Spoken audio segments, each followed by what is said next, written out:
Ooh. I missed it this time. Did you? I did. Why?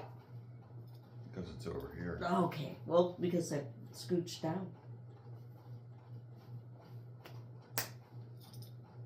Hey, all you metal mixers. It's your old pal Gen X and Dark J. how you guys doing this Monday? I hope you said well. Did you have a good weekend? We did. It was kind of shitty out on Saturday. We really didn't do anything other than visit family. Yeah. And then yesterday was a car meet. Mm-hmm. What else happened yesterday? Oh, we went and we took a drive to go get that AC. We have to get an AC for our studio because it's gonna get hot, and this place does not have central air. No. So we had to buy a portable on Facebook Marketplace for the lowest price I've ever found one for, $50. Yeah. Not bad. Not bad. Not bad. So, without further ado, I hope you guys had a great weekend. And we're going to get into tonight's topic, which is about, and he's been making the news of late, that is Sebastian Bach, and that band is Skid Row. Now, he's not back in the band, guys. I don't know what's going to happen with that. It would be nice. Their search for the singer continues. Oh, maybe me, perhaps. Mm-hmm. I was singing one of their songs a cappella. He heard me outside tonight. Yeah. Anyways, so let's talk about Skid Row. Let's talk about the self-titled. Talk about Slave to the Grind, Subhuman Factor, and the covers they did.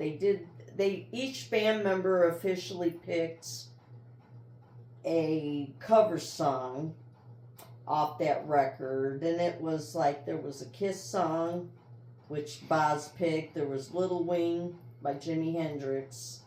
I believe there was a Ramones song because that was Rachel's, and then there were two other ones.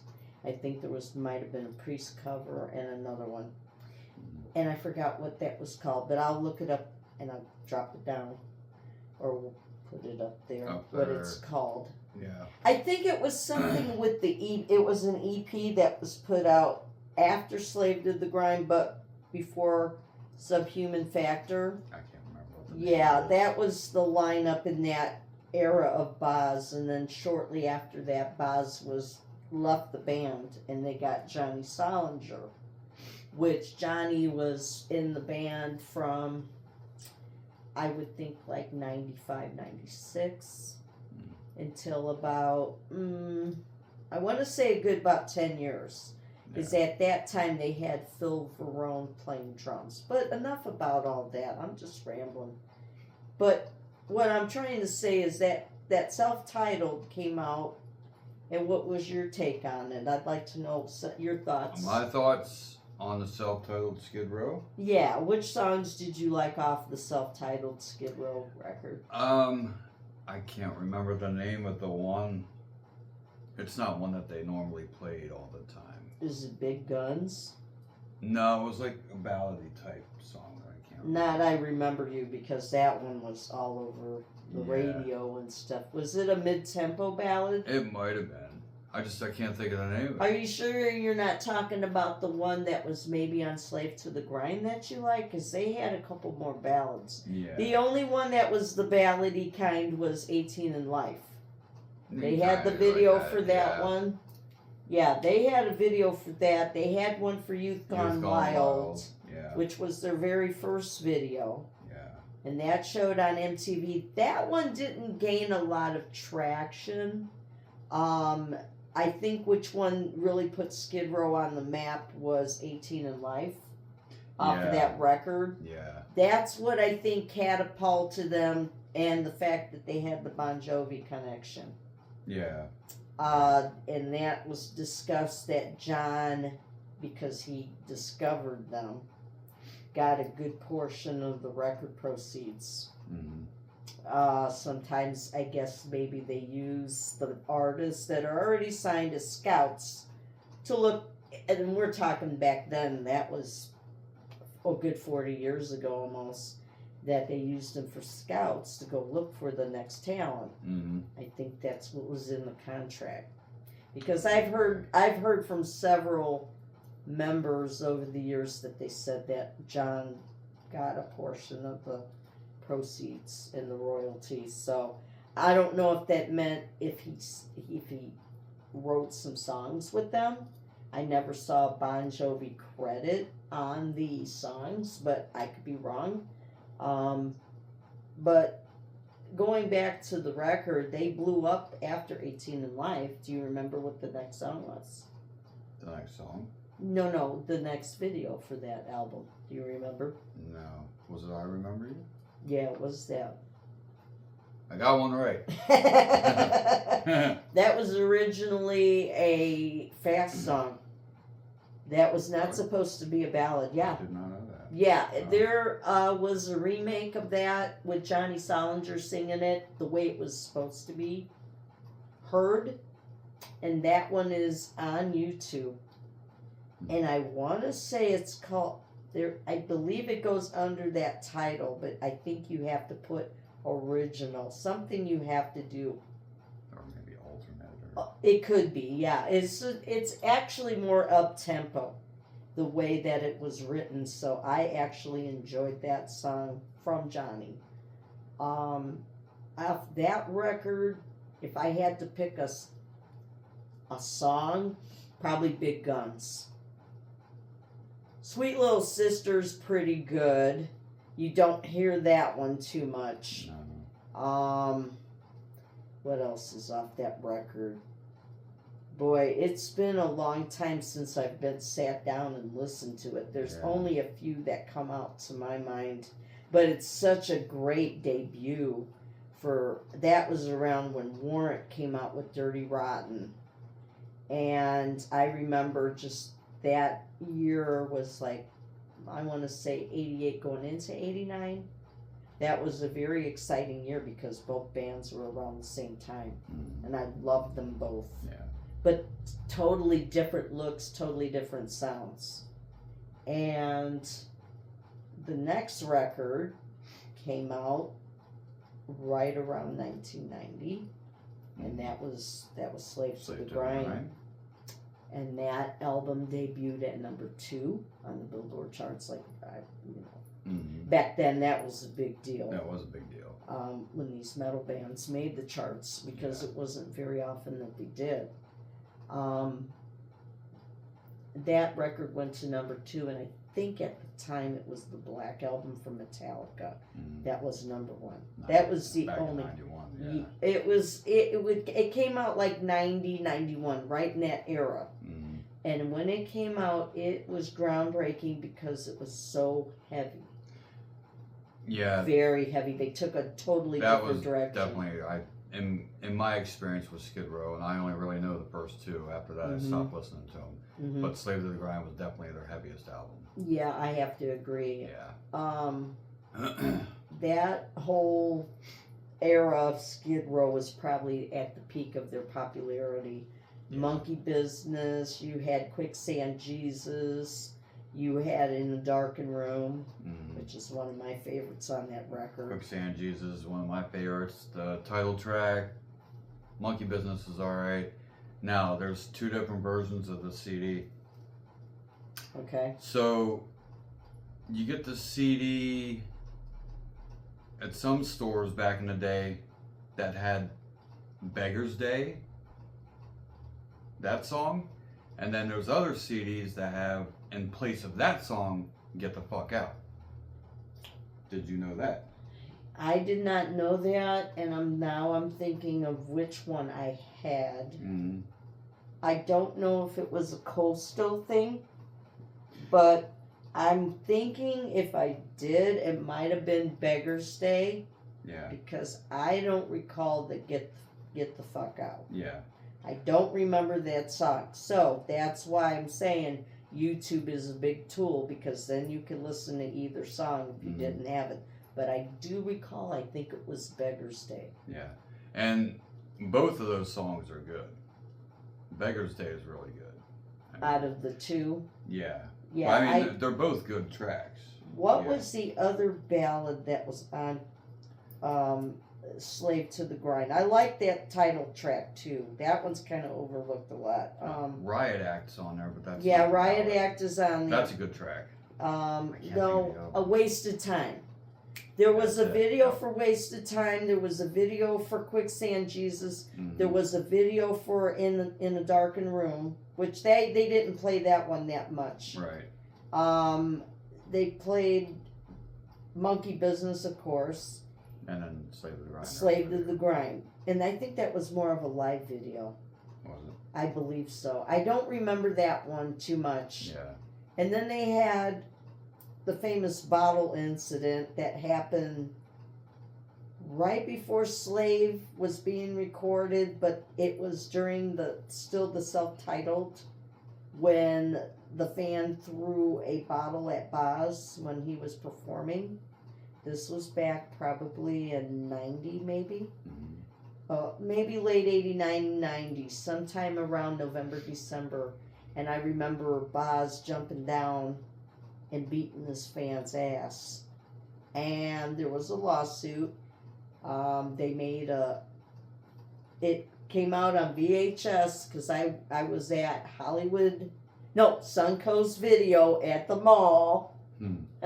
Remember Suncoast Video? Wow, that was a long time ago. And it was said, "Oh, say can you scream?" And in that documentary, which was their first, remember that was a big deal for a band to make a Oh, yeah. home VHS tape like Yep. Cliff 'Em All and all those Kiss. Oh God, I had to do all that. Yeah, This is the first time I've ever made mention about Kiss on this Mhm. channel. If you How haven't dare you. known, how dare me? Oh, how dare me! Oh my God! But anyways, getting back to the bands, Skid Row had that out, and the Mhm. bottle incident was actually filmed, and I believe it's on YouTube. We're talking, God, that was big news back then.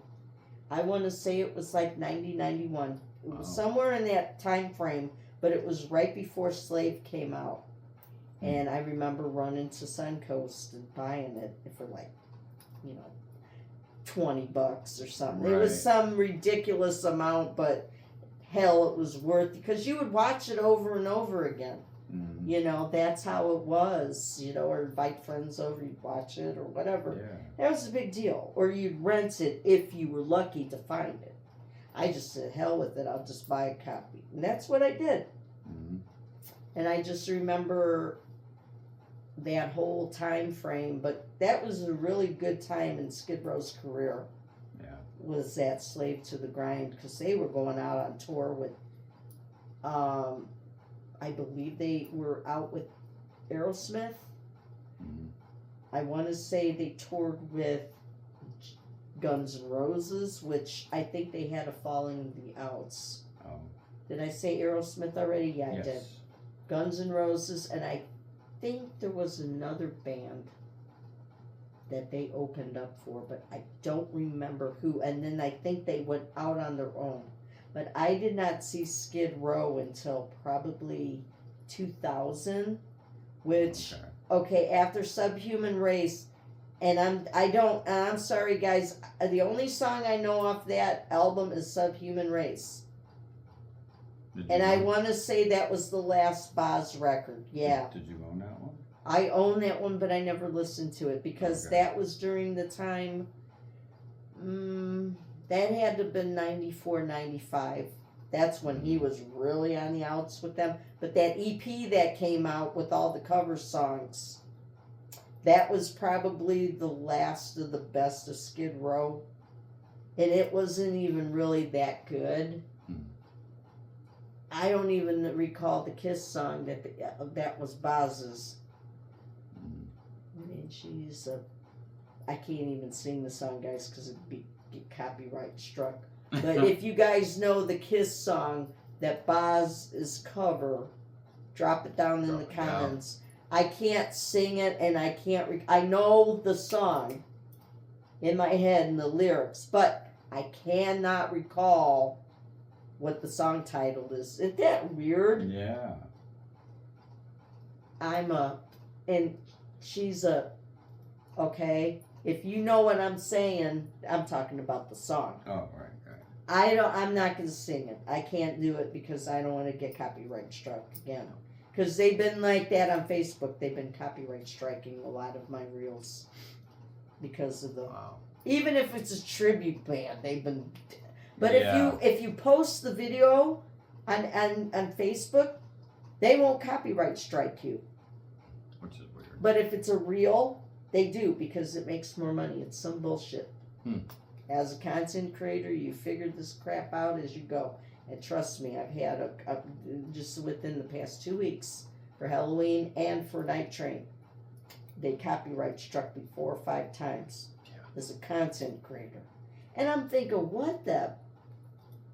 Really? And it's like, it was one for Beast in Black, one for Halloween, Oh, and that's 2 for Night Train. And I'm Mhm. thinking, Night Train's a tribute band.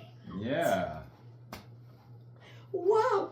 So, anyways, getting back to Subhuman Race, I'm getting off the subject because Subhuman Race, guys, I was not impressed. That's the only song I remember. They were on the outs. I was listening to Typo Negative. I was listening to Cannibal Corpse or Napalm Death, or I was listening to Bruce Dickinson solo bands. What were you listening to, like 94, 95? Obituary. Yeah. Obituary, Overkill, Testament, Sodom. Yeah, Testament I was still listening Sodom. Yeah. Yep, mine is Sons of Apollo. Anthrax. Well, not really. Not in the night. No. I think I got out, no, because John Bush was doing the Sound of White Noise. He was doing, which John wasn't Bush. actually, that album was pretty good. It wasn't bad. I preferred Joey. Belladonna more. Yeah. Yeah. He's Anthrax. Well, even Neil Turbin, who was their first the original first singer. yeah. Yeah, I think he's still around. He was I think on so, the yeah. first 2. Yeah. But getting back to Skid Row, yeah, that's when I think that they just kind of lost their out, you know what I mean? I agree. Everybody had moved on past that point. Mm-hmm. Like I said, you just listed the bands you listened to, and me as well. Yeah. It was just a dark time for metal, and it went more underground. It did. It did for Yeah. about maybe 5-6 years. I think it's started seeing its comeback probably, I want to say late 98 going into 99, because I remember 2000, that's all these awesome releases were getting released. Mm-hmm. Oh, yeah. Late, I would say, 99 when Control Denied. Mm-hmm. Halford had his band. Geoff Tate was doing his solo stuff. Iron Maiden came out with Brave New World. There was just the record that I like by Crew, but not a lot of people like it, was New Tattoo. That was I absolutely, if I had to pick a Crew album, it would probably be that one. That is still held its own. And it wasn't Tommy Lee drumming, it was Randy Castillo from Ozzy's old band. From Ozzy. And Lita Ford. Yeah. So he was on that record, and that record was stellar. So during that time that I'm gonna come back around to Skid Row, I saw Skid Row open for Kiss with the makeup on at the World Theater in Tinley Park, and it was Johnny Solinger singing for Skid Row. Okay. And I heard right before he died a few years ago, he did a cover of Easy O's Fire Fire.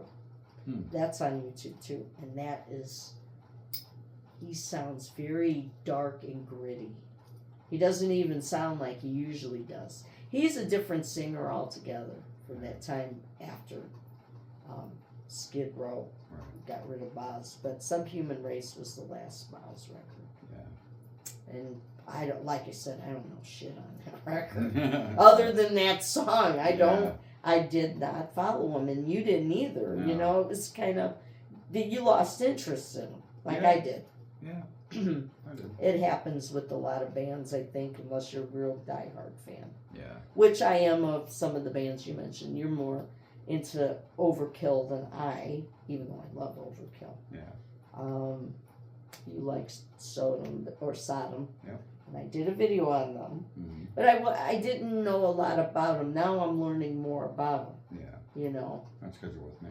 Right. Well, yeah. We listen to the stuff all the time. So when I want to listen to some, you know, the lighter shit that I listen to, I'll just figure out a way to listen to it on my phone or in the car. And I'll play him some Winger or something.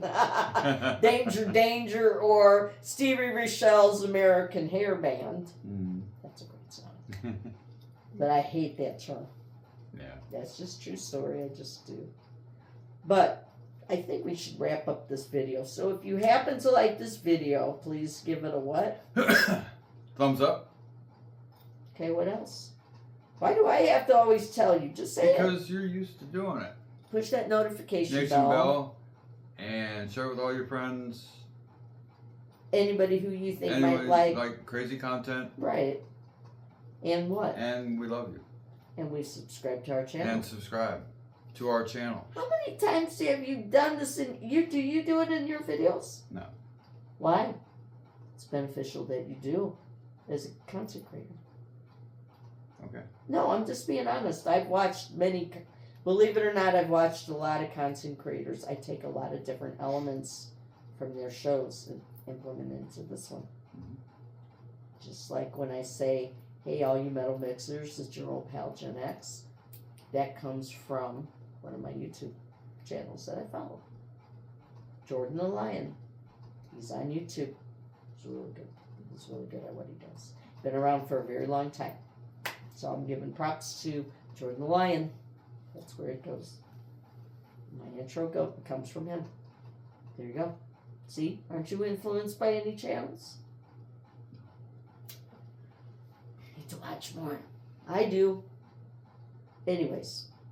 So, let's end this video. We've been rambling. Mm-hmm. Always look good. Always do good. Always do your best. Be your best. Whatever you do in life. Because life is not guaranteed. We love you. I'd like to dedicate this episode to Gary. We love you, buddy, and we hope you get well very soon. Yes. If you need anything, please reach out to us. We'll be there for you. I wish you well, and you are definitely in our prayers. We love you, man. Take care of yourself. You're in God's hands. You're doing okay. 2, smell good. Don't be a mother. Yeah, right? Oh, God. Don't be a ranky rank, skanky skank. Stand on your own twos. Mind your own beeswax. Beeswax. What? Save the what? Save the drama for your mama. There you go. There you go. God. And 3, chains hanging. Chains hanging. Till Okay. tomorrow's video, guys. Oh, what are you doing? You doing Spock? Or hang No! loose? I don't know. I've done some weird shit like that too before. Yeah. Hang loose. I think that's hang. No, it's hang loose. Wait. Is this hang loose? Yeah, that. I'm used to this. Aren't we all? Yep. Chains hanging. Until tomorrow's video, guys. We love you. All the best. And we'll catch you on the next one. Yes. Thanks. Cheers. Cheers.